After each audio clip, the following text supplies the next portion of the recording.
When it comes to online commentary, people express a lot of passion. But what about in the real world? In BAMM.TV's comment box, we hit both the net and the streets to find the most controversial comments from the world of music and fire back some of our own. I'm Ian McPherson from BAMM.TV, and I'm here every episode to pick out the best opinions and provoke the juiciest debate.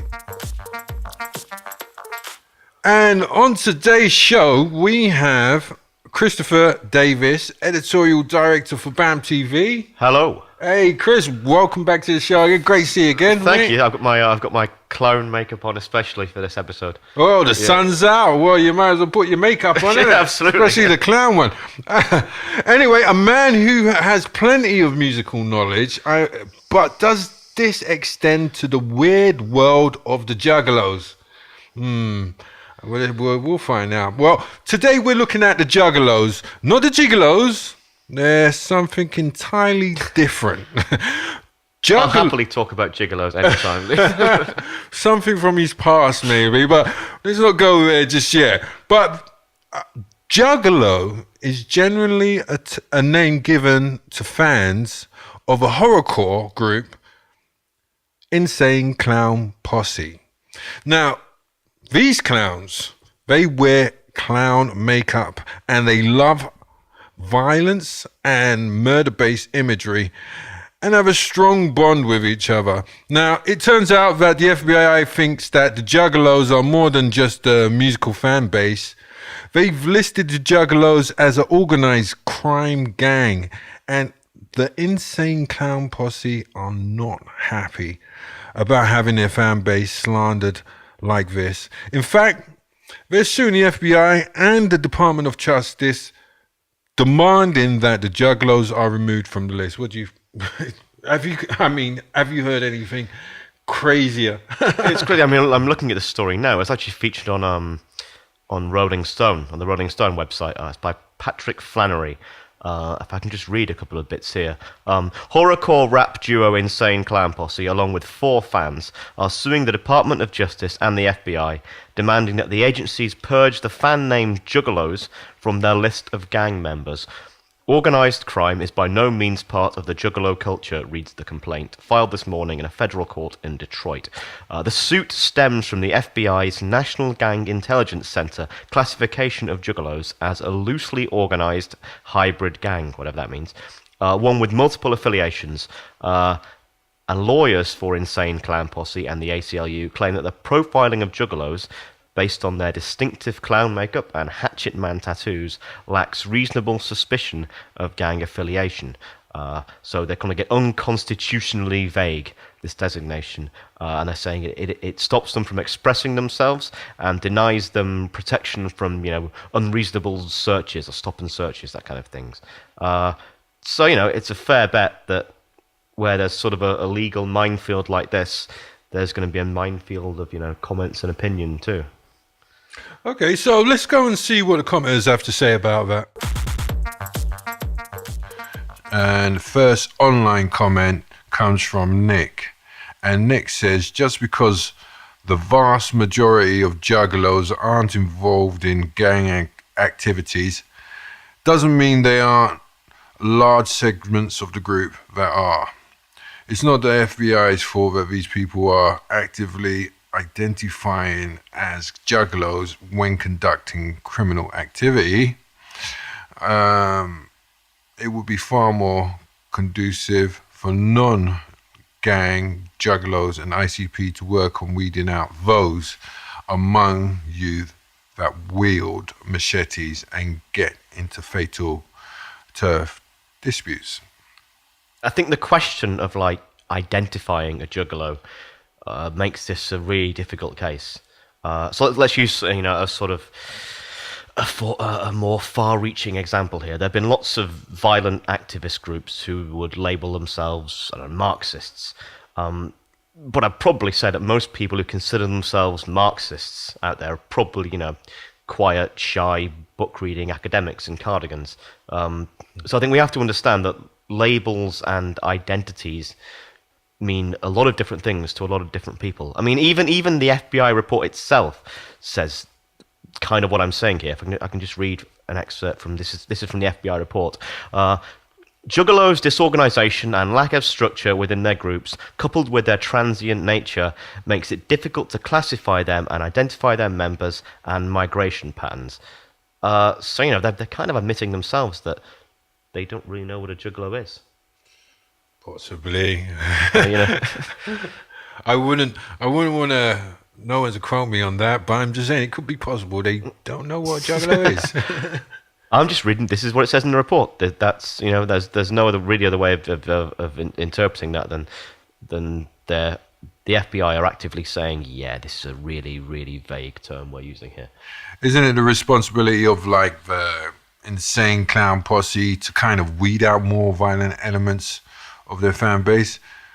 I mean, isn't it like saying that if a bunch of criminals decided to dress up like Lady Gaga and call themselves little monsters, should they have to take responsibility? Jordan Brion says, I have to admit, I'm not in the slightest into ICP. I find the music dreadful, the lyrics juvenile, and the get up to be ugly. Yet a gang they are not. I mean, looking at this again, looking at the FBI report here, and I'm reading this bit here. Open source reporting suggests that a small number of juggalos are forming organized subsets and engaging in gang-like criminal activity. Social networking websites are a popular conveyance for juggalo subculture to communicate and expand. Now, they use the word suggest here, and the thing isn't on this report. These are just, it's very speculative, and neither on this report or through exterior research I've done, I can't find a sort of crime expert or professor or academic making a definitive link, rather than a suggestion, between juggalos and violent crime, or the influence of Insane Clown Posse on juggalos towards violent crime.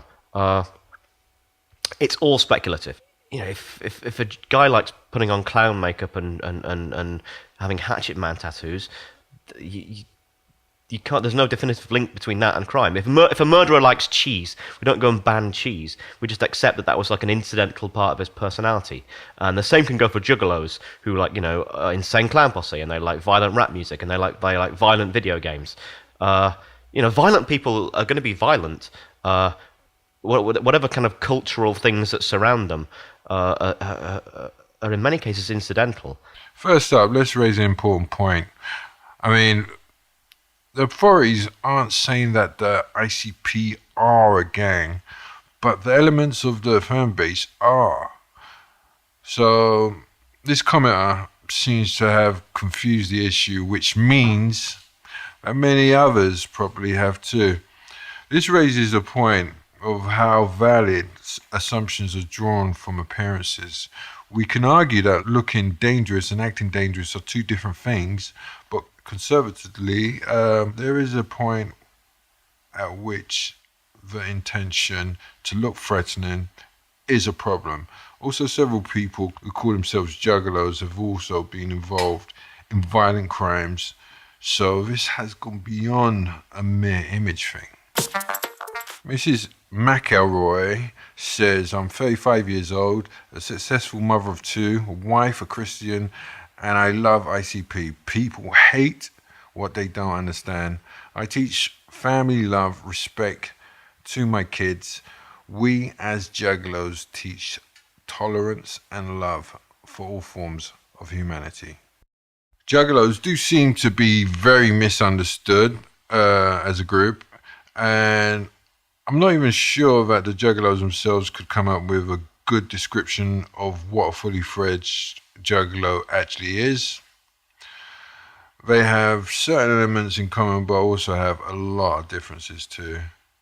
All right, a lot of this whole thing is quite contextual.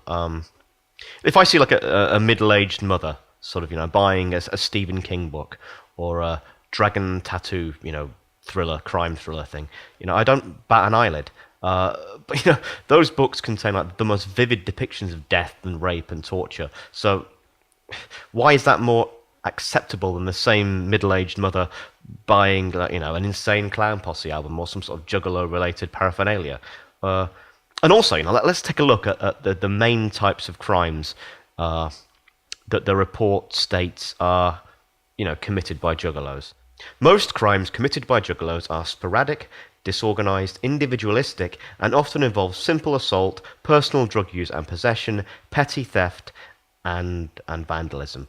You know, it's all relatively petty. This is not the kind of stuff that, you know, Charles Manson lunatic stuff these apparent axe-wielding maniacs are into. You know, so the whole idea of the horrorcore imagery filtering through to these crimes doesn't seem to be the case, because those sound like the kind of crimes that anyone would commit, you know, regardless of what their interests are. What's your name, sorry? My name's Jake. Nice to meet you, Jay. I mean, it's a simple question, really. You know, I mean, the Juggalos. I just showed you the picture of them. What was your first response? They look pretty crazy, but at the end of the day, it's their choice to dress how they want to dress and be who they want to be. So let it be that way. So, I mean, do they look like a gang at all, as well? Not really. They don't really look like a gang, but they don't really look normal, do they? Nor do politicians. And they're dressed up with all these weird jackets and shirts and ties every day. They look like a gang to me. All right, cheers, guys. Nice one. Thanks for your response. Do you consider the Juggalos to be a dangerous group who should be restrained and monitored, or should they be allowed to dress and act how they like? Of course, the latter. Like, everybody should be able to dress and act how they like, be into whatever they like, whatever. Like, trying to restrain them because they're into a certain style of music just sounds ridiculous to me. Sounds like some sort of American subliminal brainwashing tactic to make sure no one joins up groups and bees together and whatever, you know what I mean?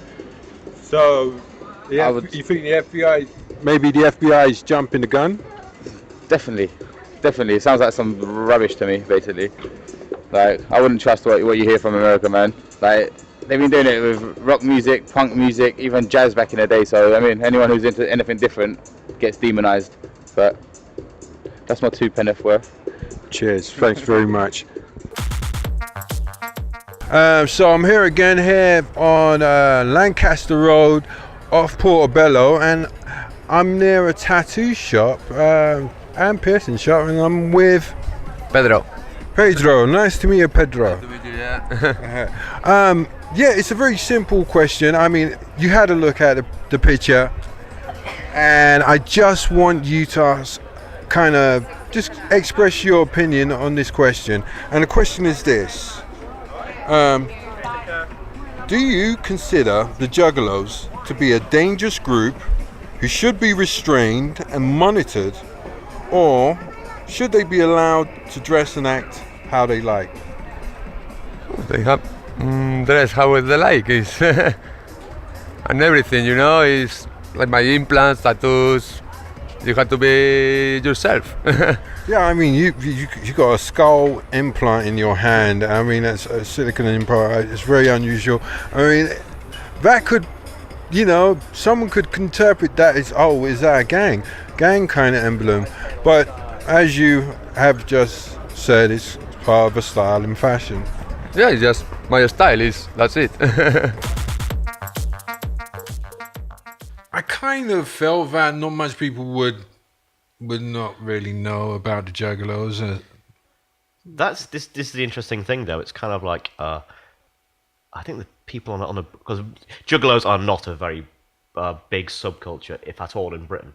It's a very American thing. I think the fact that you went on a British street and interviewed people is kind of really quite telling, because, you know, these people aren't going to have any idea really what a Juggalo is. They're going to base it on imagery or what this person looks like, and it's kind of like their distance from what a Juggalo reflects the FBI. I don't, you know, people who work in the FBI in a suit and tie really don't come up close with that subculture as well.